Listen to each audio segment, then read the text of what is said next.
Hello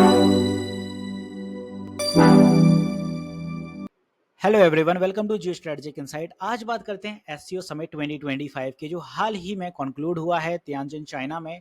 इसमें क्या क्या सा ड्रामा रहा, डिप्लोमेसी रही और क्या डायनामिक्स देखने को मिलने वाले हैं आने वाले समय में। बिकॉज जिस लेवल के साथ इंडिया ने यहाँ पे मीट आउट रखी हुई है, उसमें चाइना ने भी खुल के इंडिया का सपोर्ट किया है और साथ ही साथ एक ग्रैंड वेलकम चाइना ने किया। और पुतिन के साथ भी यहाँ पे अच्छे खासे डिस्कशन देखने को मिले हैं। Because Putin and PM Modi साथ ही साथ एक ही कार में 50 मिनट्स का डिस्कशन चला है इनका। बायलैटरल मीटिंग चाइना के साथ भी रही है एंड रसिया के साथ भी रही है। तो डेफिनेटली काफ़ी कुछ निष्कर्ष निकलते हुए नजर आ रहे हैं। आगे टॉपिक को बढ़ाते हुए उसके पहले आपको कुछ वीडियोस दिखाना चाहूँगा, उन पर आपको थोड़ा सा देखना चाहिए। बिकॉज जो एससीओ समिट है उसमें इंडिया कहाँ स्टैंड आउट करता है, क्या पोजीशन इंडिया की देखने को मिलने वाली है आने वाले समय में। यहाँ पर अगर आप वीडियो में देखें तो आप पाओगे कि यहाँ पे पीएम मोदी चाइना जा रहे हैं। चाइना में साथ ही साथ वहाँ पे उनका ग्रैंड वेलकम करते हैं सी जिनपिंग, और साथ ही साथ उनकी वाइफ वहाँ रहती हैं और एक अच्छा वेलकम होता है। क्योंकि 7 साल बाद यहाँ पे पीएम मोदी सी जिनपिंग से मिल रहे हैं और चाइना भी 7 साल बाद ही गए आफ्टर द कोविड। और गलवान वैली क्लैश के बाद उतना ज़्यादा यहाँ पे कोलैबोरेशन नहीं देखने को मिला दोनों देशों के बाद में। मोदी के साथ रशिया की पूरी टीम बैठी हुई है, इनफैक्ट प्रेसिडेंट पुतिन भी हैं। और यहाँ पे मीट चल रहे हैं कि भाई क्या डिस्कशन रहने वाले हैं। जिस हिसाब से ट्रंप ने टैरिफ मारे हैं उसको लेके डिस्कस हुए, साथ ही साथ यूक्रेन के वॉर को लेके भी कुछ डिस्कशन देखने को मिले हैं। और पीएम ने यहाँ पे इवन पुतिन से कहा है कि भाई आपको इंडिया भी विजिट पे आना है, जो कि दिसंबर में तय होते हुए नजर आ रहा है। जिसको पीएम के कहने पे प्रेसिडेंट पुतिन ने कहा है कि भाई डेफिनेटली हम इंडिया भी विजिट करेंगे और देखेंगे वहाँ पे आने वाले टाइम में क्या कैसे डिस्कशन होते हुए नजर आएंगे इन फ्यूचर टर्म्स पे। साथ ही साथ आप देखें कि ये जो तीनों लीडर जब मिले तो आप यहाँ पे पाओगे कि ओवरऑल कि इधर पे प्रेसिडेंट पुतिन भी हैं, पीएम मोदी हैं, जी जिनपिंग भी हैं, और साथ ही साथ ये तीनों काफ़ी ज़्यादा घुल मिल के भाई हंस रहे हैं। यहाँ पे एक मीट आउट हुई जो कि दुनिया को डेफिनेटली अच्छा नहीं लगने वाला है, और खास करके भाई वेस्ट को बिल्कुल अच्छा नहीं लगेगा। यहाँ पर एक चीज़ पे और नज़र डालिए कि भाई इसी बीच जब क्रॉस हो रहे थे president Putin and PM Modi, तो शहबाज शरीफ भी यहाँ पे खड़े थे जो कि पाकिस्तान के पीएम हैं, और डेफिनेटली उन्हें देख के अच्छा नहीं लगा। बिकॉज काफ़ी हद तक उन्हें इग्नोर किया गया। भाई ये समिट देखा जाए अगर तो ओवरऑल एससीओ समिट ज़रूर है, बट कहीं ना कहीं जो मेन यहाँ पे पावर्स डिस्कशन रहा है वो था इंडिया, रशिया और चाइना का। बिकॉज फिलहाल के लिए ये ग्रुप ही ज़्यादा इंक्लाइन होते हुए नज़र आ रहा है।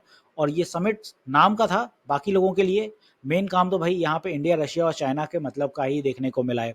अब क्या कैसे डिस्कशन रहे हैं यहाँ पे, क्या कैसा कंक्लूड हुआ है कि भाई कितना अच्छा रहा है और क्या निष्कर्ष निकले हैं, उस पर अगर अपन यहाँ पे देखें तो आने वाले समय में इंडिया का जो एससीओ समिट में वो काफ़ी बेहतर रहा है। और यहाँ पे अगर आप देखें तो जो स्ट्रेटजीज और प्रायोरिटीज डिक्लेयर हुई हैं उसके अकॉर्डिंग इस बार की जो थीम थी upholding the Shanghai spirit. Okay, Tianjin declaration था, 20+ एग्रीमेंट साइन हुए हैं एनर्जी, डिजिटल इकोनॉमी और एंटी टेररिज्म पे। साथ ही साथ लाओस जो है कंट्री, ओके, उसको भी एलिवेटेड किया है डायलॉग पार्टनर के तौर पे, वो यहाँ पे था। और एससीओ ऑब्जर्वर इन सीआईएस। साथ ही साथ आप देखो एससीओ डेवलपमेंट बैंक प्रपोजल भी यहाँ पे अफर्म किया गया है। और ओवरऑल इसके लिए चाइना प्लेस कर रहा है 200 से 280 मिलियन डॉलर का जो एक ग्रांट है कि भाई एक एससीओ डेवलपमेंट बैंक भी यहाँ पे होना चाहिए। अब इंडिया का जो पोस्चर और डिप्लोमेसी रही है कि भाई आने वाले टाइम में कैसे क्या रहेगा, क्योंकि काफ़ी लंबे टाइम बाद चाइना के साथ कोई मीट हुआ है, तो पीएम मोदी यहाँ पे स्ट्रेस चाहते हैं कि भाई सिक्योरिटी, कनेक्टिविटी, अपॉर्चुनिटी के साथ चले। बिकॉज कोई भी यहाँ पे फिर से बॉर्डर डिस्प्यूट नहीं होना चाहिए चाइना के साथ, और एक बिल्कुल कनेक्टिविटी के साथ काम करें। साथ ही साथ दोनों देश मिलके काम करें just and hand in hand, और कोई भी इस टाइप की सिचुएशन ना हो कि भाई वापस से दोनों ही देश के बीच असमंजस पैदा होते हुए नजर आए। आप देखें तो एससीओ समिट जो इससे पहले हुआ था, जब एस जयशंकर गए थे और इवन राजनाथ सिंह गए थे, तब उस टाइम पे पहलगाम को लेकर उतनी ज़्यादा चर्चा नहीं हुई थी। बट इस बार पीएम मोदी ने साफ साफ कंडेम करा है पहलगाम को, जिसको चाइना ने यहाँ पे माना है कि भाई डेफिनेटली ये गलत हुआ था पहले, क्योंकि चाइना ने इसको कंडेम नहीं किया था उतना। बट इस बार खुल के करा है क्योंकि उसको मालूम है कि इंडिया जिस लेवल पे आ गया है, जिस प्लेटफॉर्म पे आया है इतने टाइम बाद, उसको वापस भेजने की लिए रेडी वो भी नहीं है चाइना। बिकॉज उसको भी मालूम है कि भाई इंडिया की पावर यहाँ पे साथ अगर जुड़ जाती है तभी वेस्ट को टैकल कर पाएंगे। अब जी जिनपिंग यहाँ पे एक चीज़ के लिए और रेडी हो गए हैं कि भाई ट्रेड डेफिसिट और कोऑपरेशन जो कि हैगा उस पर भी यहाँ पे सी जिनपिंग एग्री हुए हैं कि आने वाले टाइम में जो ट्रेड डेफिसिट है इंडिया के साथ और चाइना, क्योंकि डेफिनेटली इंडिया यहाँ पे जो चाइना से इम्पोर्ट हैगा वो ज़्यादा करता है और एक्सपोर्ट कम करता है, तो इसका ट्रेड डेफिसिट का कुछ बैलेंस हो सके।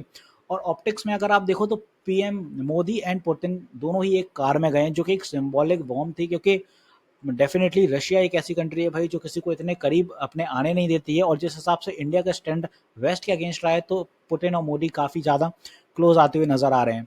इंडिया रशिया टाइज जो है भाई, यहाँ पे अभी $68.7 बिलियन की ट्रेड यहाँ पे 2024-25 में अपन को देखने को मिल रही है। अब जो जियोपॉलिटिकल मैसेज और ग्लोबल साउथ है, ये बहुत ज़्यादा इंपॉर्टेंट हो जाता है, बिकॉज यहाँ पे सी जिनपिंग ने साफ कहा है कि भाई जो एससीओ का ऑल्टरनेटिव है वो ये है कि भाई वेस्ट को टैकल करना है। वेस्ट जो यहाँ पे मनमानी हरकतें कर रहा है टैरिफ लगा लगा के, उनको अवॉइड करनी है, और सीधी बात है कि वेस्ट की तानाशाही नहीं झेली जाएगी। पुतिन ने भी यहाँ पे डिफेंड किया है रशिया को यूक्रेन स्टैंड से, और उनकी वो कहानी अलग है, उस पर उतना ज़्यादा डिस्कस नहीं करते हैं, बिकॉज वो किसी को नहीं पता कि वॉर कब रुकने वाला है, कैसे रुकने वाला है। ओके, एससीओ ने यहाँ पे एक चीज़ और क्रिटिसाइज करी है कि यूएस टैरिफ और अर्ज ग्लोबल साउथ यूनिटी, क्योंकि जिस हिसाब से टैरिफ्स ना सिर्फ इंडिया, चाइना या रशिया पे लगे हैं, ये दुनिया के हर देश पे लगे हैं, और एशियन कंट्रीज़ की हर कंट्री पे यहाँ पे 15, 20, 25, 30% का टैरिफ लगा है।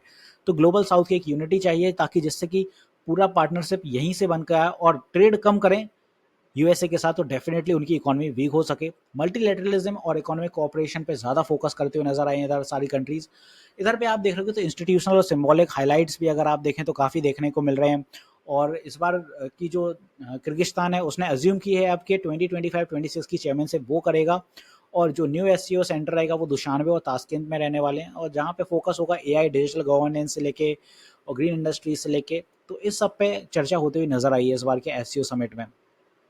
बाकी यहाँ पे अगर आप देखें तो कुछ मीडिया टर्म्स में भी एससीओ समिट को यहाँ सिग्नल स्ट्रेटजिक शिफ्ट का है एमिड US tariff uncertainty, economic times ने कवर किया है, और इन्होंने क्लियर कहा है कि भाई जिस हिसाब से यूएस ने टैरिफ लगाए उससे एक वापस से जो इंक्लिनेशन है इंडिया चाइना का, ये ज़्यादा स्ट्रांग होते हुए नज़र आ रहा है, और डेफिनेटली अब बेस्ट अपनी पॉलिसीज़ को आने वाले समय के लिए थोड़ा पीछे करते हुए नज़र आने वाला है, बिकॉज इंडिया अब ज़्यादा इंक्लाइन होते हुए नज़र आ रहा है चाइना और रशिया की तरफ।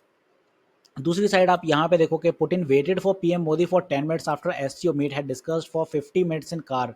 तो ऑलमोस्ट यहाँ पे इवन मीडिया ने भी अच्छा खासा कवर किया कि भाई 10 मिनट पुतिन ने मोदी साहब का वेट किया है, और बहुत बड़ी बात हो जाती है जब कोई एक पावरफुल कंट्री का प्रेसिडेंट मोदी साहब का वेट करे, तो डेफिनेटली एक समझ आता है कि इंडिया का स्टैंड कहाँ जाते हुए नजर आ रहा है, और आने वाले समय में ये कहाँ तक जाएगा, बिकॉज जिस हिसाब से इंडिया भी वेस्ट के अगेंस्ट होता हुए नजर आ रहा है और इंक्लाइन कर रहा है रशिया की तरफ, तो आने वाले समय में ये दोस्ती और बढ़ती हुई नजर आएगी।